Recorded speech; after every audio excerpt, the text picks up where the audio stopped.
What does it take to actually keep the city of Melrose running? Roads, snow removal, trash pickup, trees, sidewalks, parks, and so much more all fall under the Melrose Department of Public Works. In next year's budget, DPW is seeing over an $822,000 cut from last year. That's over 13%. Let me walk you through what that's actually going to mean for you. We are not filling the vacant city engineer or facilities manager positions.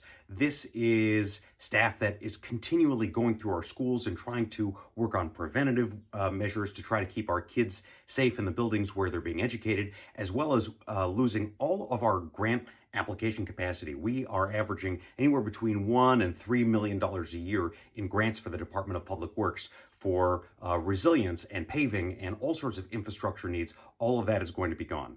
With no facilities manager moving forward, we are back to the basics. Any sort of preventative maintenance is mostly on pause, and we are going to turn to a more reactive posture and simply wait for things to break before we fix them.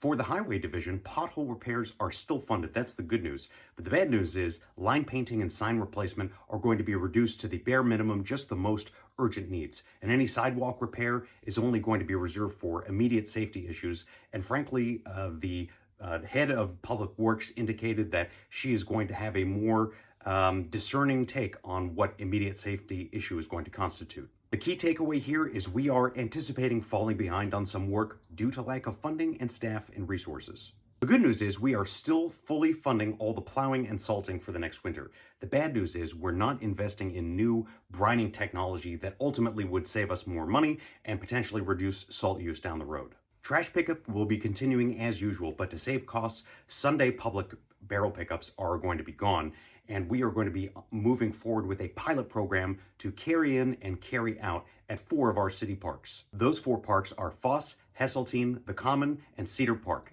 To quote the DPW leadership when they announced this pilot program at our budget hearings, we are asking for help from the Melrose public to keep our parks clean.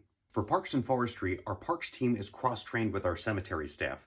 This means that funerals are going to take priority, but mowing, tree work, any sort of maintenance work may face some significant delays as a result of prioritizing folks who need to be buried. And finally, the Adopt-A-Site beautification program funding is going to be cut, unfortunately. On the automotive side, this team maintains every single city vehicle. This is police cruisers and fire administration vehicles and DPW trucks and council on aging vans. But we have been down a mechanic for an entire year, and we are not filling that position this coming year.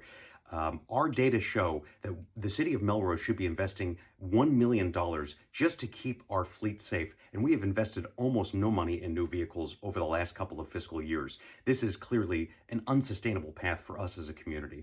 For the cemetery, we've lost 1 full-time employee here as well. We have the same number of burials every single year, but just 1 fewer staff to do that work with.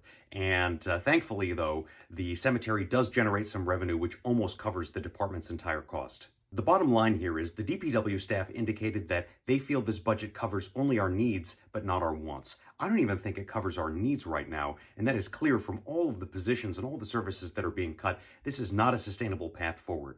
Let me be clear. The DPW staff is doing outstanding work. They are engaging in a Herculean effort to keep our city services stable with fewer personnel and fewer financial and logistical resources. This is not sustainable for the city of Melrose and the people living here. This cannot last forever. So please write me an email, drop me a comment, let me know which services matter to you, and I'll be back in a couple of days with our school budget. Thanks so much, everybody.